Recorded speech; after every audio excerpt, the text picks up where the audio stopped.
आइए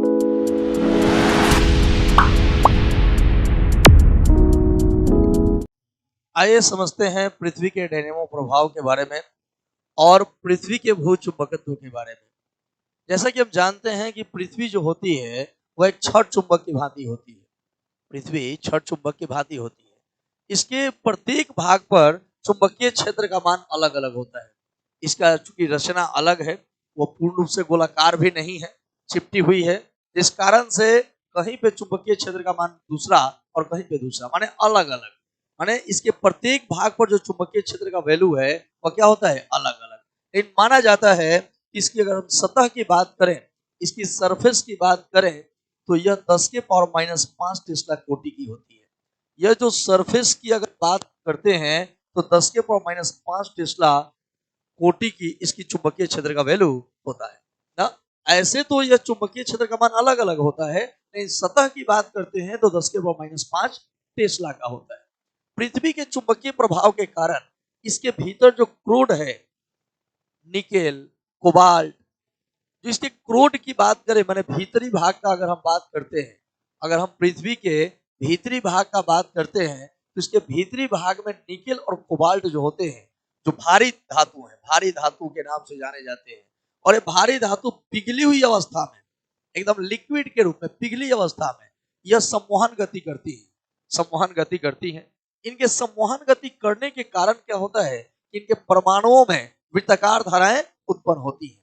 एक जब गति करेंगे तो उसमें वृत्ताकार धाराएं उत्पन्न होती है।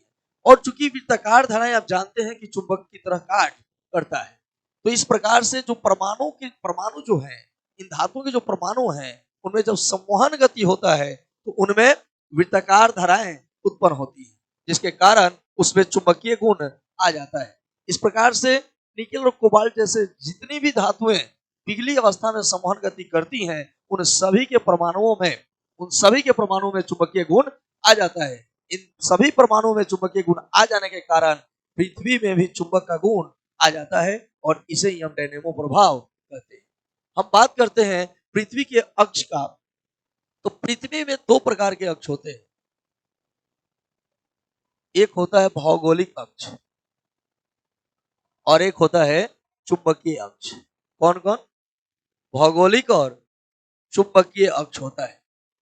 आप यहां देख सकते हो, यह जो चुंबकीय अक्ष है, एन एम मतलब चुंबक का उत्तरी ध्रुव, और यह चुंबक का क्या है, दक्षिणी ध्रुव। यह जो है भौगोलिक ज्योग्राफिकली साउथ पोल है और ज्योग्राफिकली क्या है, नॉर्थ पोल है। ये जो चुंबकीय अक्ष है और जो भौगोलिक अक्ष है, भौगोलिक माने जो पूर्व पश्चिम उत्तर दक्षिण बोलते हैं, तो उत्तर से और जो दक्षिण की जो रेखाएं मिलती हैं उसको बोलते हैं भौगोलिक अक्ष। और आप जानते हैं कि जिधर जिधर साउथ होता है, पृथ्वी का जिधर साउथ पोल होता है, उधर पृथ्वी के चुंबकीय नॉर्थ पोल होता है। माने जिधर हम दक्षिण की बात करते हैं कि यह दक्षिण ध्रुव है, इधर पृथ्वी के चुंबक का क्या होता है, उत्तरी ध्रुव। इधर बात करते हैं यह उत्तर दिशा है, उत्तरी ध्रुव है, तो इधर पृथ्वी के चुंबक का क्या होगा, दक्षिण ध्रुव होगा। तो ये जो चुंबकीय अक्ष और जो भौगोलिक अक्ष है, इनके बीच बनने वाला कोण 11.3 डिग्री अबाउट, लगभग 11.3 डिग्री होता है। कितना होता है? यह जो देख रहे हो आप भौगोलिक जो अक्ष है, ये जो चुंबकीय अक्ष के साथ 11.3 डिग्री लगभग का कोण यह बनाती है।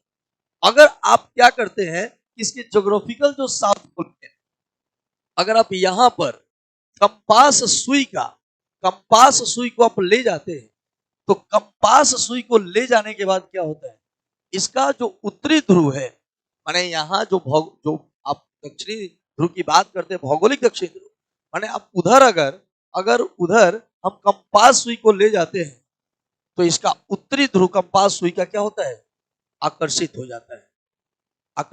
इसका मतलब क्या है?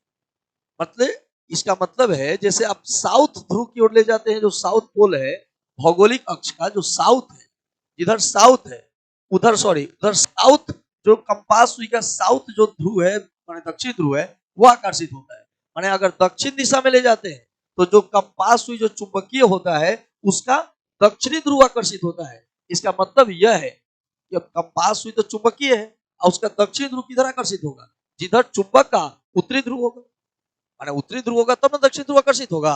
इससे स्पष्ट होता है कि इधर जो है, माने जिधर दक्षिण है, जिधर पृथ्वी का दक्षिण दिशा कहते हैं, दक्षिण ध्रुव कहते हैं, उधर पृथ्वी के चुंबकीय उत्तरी ध्रुव है। और जिधर हम अगर उत्तर ध्रुव है, इधर अगर उत्तर ध्रुव है, अगर उधर ले जाकर कंपास सुई को चलाते हैं तो उसका उत्तरी ध्रुव क्या होता है, आकर्षित होता है। मतलब इसका यह है कि कंपास सुई का उत्तरी ध्रुव तब आकर्षित होगा जब इधर क्या है, चुंबक का दक्षिण ध्रुव होगा। स्पष्टतः इन शॉर्ट हम यह कह सकते हैं कि पृथ्वी में जो उत्तरी और दक्षिण ध्रुव होता है वह चुंबक, अगर चुंबक का उत्तरी दक्षिण ध्रुव की बात करें तो भौगोलिक उत्तरी और दक्षिण ध्रुव से ठीक विपरीत होता है। अगर इस तरफ जो है पृथ्वी का दक्षिण ध्रुव है तो इसका मतलब है इधर इसका चुंबकीय उत्तरी ध्रुव होगा। अगर पृथ्वी का भौगोलिक उत्तरी ध्रुव इधर है तो इसका मतलब यह है कि चुंबक का दक्षिण ध्रुव इधर होगा। ठीक एक दूसरे के विपरीत होता है। यही जो है भू चुंबकत्व में पढ़ना है। हमें आगे पढ़ना है नति कोण, नमन कोण, दिक्पात इत्यादि के बारे में भी स्टडी करना है।